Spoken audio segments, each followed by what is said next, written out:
Solemos preocuparnos, a veces en extremo, sobre los alimentos que consumimos y las implicaciones que esto tiene en nuestra salud. Pero, ¿y lo que respiramos? Creo que a veces se nos olvida esto también. Tienes toda la razón, Álvaro. Lo que respiramos es tan importante y no nos damos cuenta que en las ciudades del siglo XXI el aire está cargado de muchos componentes. Hoy, en Los Observadores, vamos a hablar de la relación ciencia, salud y contaminación atmosférica. Álvaro, bienvenido. Muchas gracias, un placer estar con ustedes y vamos a hablar de la contaminación. No, dime qué hay en la atmósfera de las ciudades del siglo XXI. ¿Qué estamos respirando? Mire, es una mezcla muy compleja de compuestos químicos donde se documenta y se ha documentado históricamente con la medición solamente de 5 compuestos. Esto es nada más para muestra un botón. Desgraciadamente... Los famosos IMECAS que medimos implican, bueno, es una escala que está midiendo ciertos compuestos, entre ellos el ozono, ¿no? Así es, o sea, el ozono es uno de ellos, las partículas es otro, dióxido de nitrógeno, dióxido de azufre, monóxido de carbono, y estos se expresan en IMECAS. Pero estos 5 químicos son los que han dictado y han permitido generar el conocimiento de cómo nos impacta.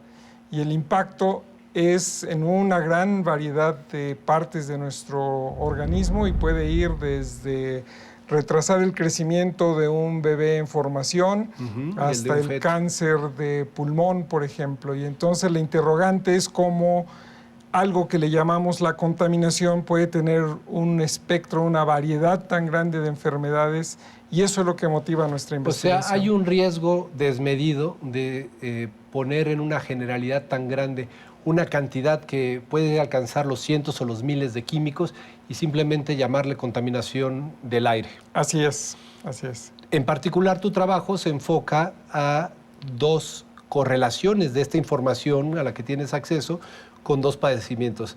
Si mal no recuerdo, estamos hablando de embarazos prematuros, como bien dijiste ahorita. Así es. Y de un tipo de cáncer muy peligroso para los infantes, leucemia. Las leucemias. Entonces, un poco, ¿cómo estás llevando a cabo esta investigación y a qué te lleva? ¿Cuáles son los resultados preliminares? Bueno, una de ellas lo que busca es trabajar con estos 5 contaminantes que mencionamos, seguir a las señoras embarazadas que viven en diferentes partes de la ciudad, y la intención es ver si, dependiendo de dónde vivamos, el riesgo a que haya un parto prematuro es mayor o menor, trabajando con estos 5 contaminantes. El estudio que estamos haciendo en leucemias en niños está tratando de utilizar información de un registro de emisiones que la gran mayoría de los países que pertenecen a la OECD están comprometidos a tener estos registros de emisiones. En Canadá particularmente lo tienen muy bien organizado, y por eso es que estamos trabajando con la población canadiense y con el registro canadiense. Y esto incluye un número de contaminantes mayor. Allá ellos registran o reportan alrededor de 300 contaminantes, de los cuales 12 son sustancias que sabemos son cancerígenas, y esas son las que estamos siguiendo, tratándolos de asociar con la generación de leucemia en niños. Bueno, para decir y para poner en contexto, tú haces investigación en la Universidad de Alberta, en Canadá, y claro, esto te permite tener acceso a toda esta información valiosísima. Qué gran diferencia, me puedo imaginar, para un científico de tener 5 variables u 8, como el caso de la Ciudad de México, muy reciente, a tener 300 y darnos cuenta de esas sustancias que estamos respirando, que nos están alimentando en términos estrictos, los efectos que tienen en el organismo. Ahora bien, ¿qué sucede o qué podemos hacer pensando en la atmósfera de ciudades mexicanas, como la Ciudad de México, pero ojo que no nos vayamos con la finta de que es la única contaminada? Así es. Tenemos gravísimos problemas de contaminación en muchas ciudades, incluso algunas medianas o pequeñas. ¿Qué podemos hacer, Álvaro? O sea, tenemos que empujar el seguimiento, tenemos que cambiar políticas públicas. Desde tu mirada científica, ¿qué recomendaciones se emiten? Bueno, yo creo que el problema de la contaminación es un problema no nada más del ámbito académico ni tampoco del ámbito gubernamental, y me parece que tener estos foros como en el que me has invitado a participar hoy, necesitamos que la gente también participe, tanto siendo conscientes de que nosotros somos juez y parte del problema, pero al mismo tiempo de que al ejercer nuestra libertad ciudadana de voto, empecemos a presionar a los candidatos a que tengan agendas para tratar de controlar el problema. Entonces, en realidad se requiere de la participación de muchos sectores, se requiere de la participación de muchas disciplinas del conocimiento para abordar este tipo de problema. Los científicos tratamos de generar la evidencia que justifique acciones que a veces pueden ser dolorosas desde el punto de vista político. E informativo, ¿no? Así preocupantes, como en este caso. Así es. Entonces, nuestro papel es un poco mediar, generar esta información, pero muy importante, si no la soltamos al público, si no la soltamos a los tomadores de decisiones, quedarnos en el laboratorio no nos llevaría a ningún lado. Álvaro, a mí me gustaría, bueno, supongo que tú naciste en la Ciudad de México. Soy totalmente chilango. Chilango, porque para tener una preocupación de esta naturaleza hace falta haberla vivido. Y todos quienes hemos crecido en esta ciudad, que fue la primera que prendió los focos rojos en cuestión atmosférica en nuestro país, pues hemos visto esta nata terrible, tenebrosa, y yo creo que más que preguntándonos qué hay ahí, negando, ¿no? Así como que no la queremos ver. Pero a mí me interesa saber qué te motivó a enfocar tus estudios. Tú eres médico de profesión. ¿Qué te motiva a enfocar tus estudios en un trabajo tan minucioso, tan estadístico, y que además tiene una proyección de muchos años para realmente lograr averiguar qué está sucediendo? Pues mira, fue una cosa muy personal. Yo regresaba a México después de haber estado algunos años en el extranjero, aprendiendo a trabajar con un microscopio electrónico que nos permitía, mediante señales de rayos X, detectar contaminantes o elementos o compuestos en tejidos. Pero mi área en aquel entonces eran los infartos del corazón. Trabajaba yo en el Instituto Nacional de Cardiología.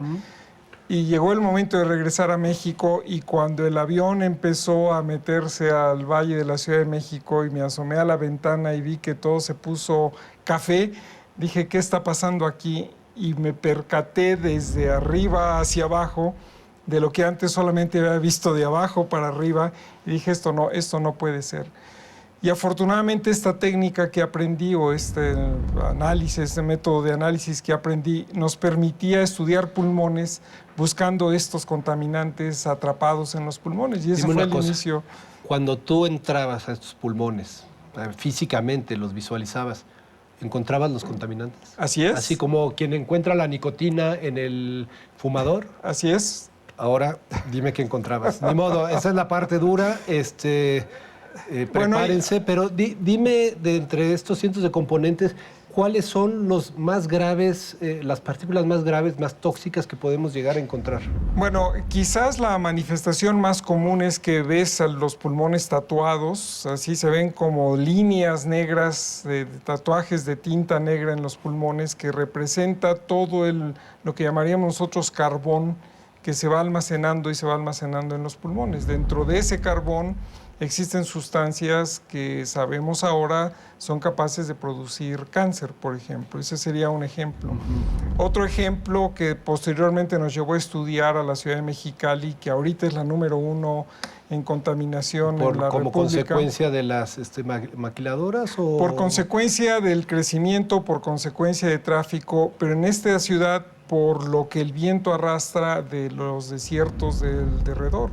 Okay. Entonces llegamos a encontrar esas partículas de la arena del desierto atrapada en los pulmones. Que en este caso estamos hablando de una contaminación natural, también producida de forma natural, ¿no? Así pero a la que también hay que poner atención. Así es, pero si tienes ya un problema natural y encima le pones un problema hecho por el hombre, por la industria, sí. Entonces la combinación la hace todavía más preocupante. ¿Tú sonarías una alarma ámbar o roja en la ciudad de Mexicali. Sí, y ese ha sido nuestro mensaje cuando hemos trabajado por allá. Nuestros resultados se dan a conocer a las autoridades como para que vayan tratando de poner algún control a sus fuentes de emisión y en este caso incluyendo a las naturales. ¿Sientes una receptividad de parte de ellos? ¿Hay una preocupación? ¿Hay mecanismos para tomar decisiones? ¿Qué hacer? O sea, ¿qué sigue? Porque yo me imagino que este tipo de investigaciones deben de derivar en políticas públicas, en medidas, en reglamentos, etcétera. Sí, mira, yo creo que al principio de nuestra carrera sí había una cerrazón muy importante, inclusive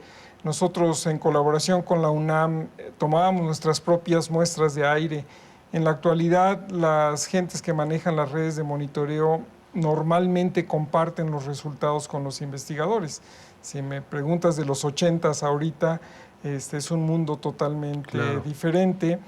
Ellos mismos piden que se les compartan los resultados y quizás el trabajo que se empezó a hacer en los 80s, al final de los 70s en la ciudad, incluyendo el trabajo que se hacía en nuestros laboratorios, impactaron en modificar una norma de calidad del aire de la Federación.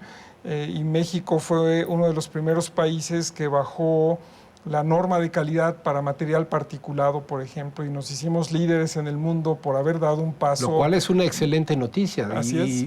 Y un ejemplo de que se puede, aplicando políticas, aplicando el conocimiento que sucede en los laboratorios, se puede tomar medidas. De hecho, la Ciudad de México se considera, y desmiénteme si no es así, un caso exitoso en tratamiento del aire, aunque por lo que me platicas tenemos que avanzar mucho más, ser mucho más estrictos y rigurosos en el control y en la emisión de químicos. Así es, creo que el esfuerzo que se ha hecho en la ciudad, de hecho recibió un premio internacional, si mal no recuerdo, el mes pasado, que reconocía el esfuerzo de la ciudad por haber limpiado y tomado medidas tendientes a reducir el problema de la contaminación.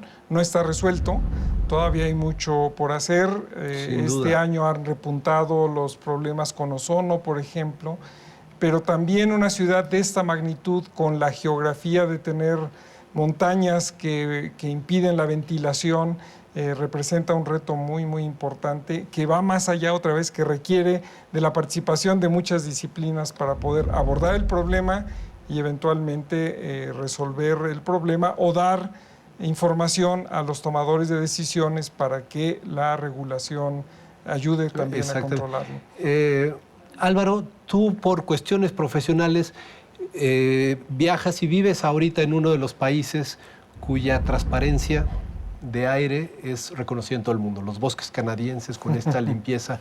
Así que para despedirnos te pediría que me describas muy brevemente ese aire y esa atmósfera que ves. Bueno, es un aire muy limpio, es un país que tiene una extensión muy plana en la mayor parte de su territorio, donde los vientos ayudan a dispersar los contaminantes, pero existe la contaminación. O sea, incluso ahí, siglo XXI, Canadá, los bosques cristalinos están contaminados. Así es. La sensación de respirar, ¿cómo es?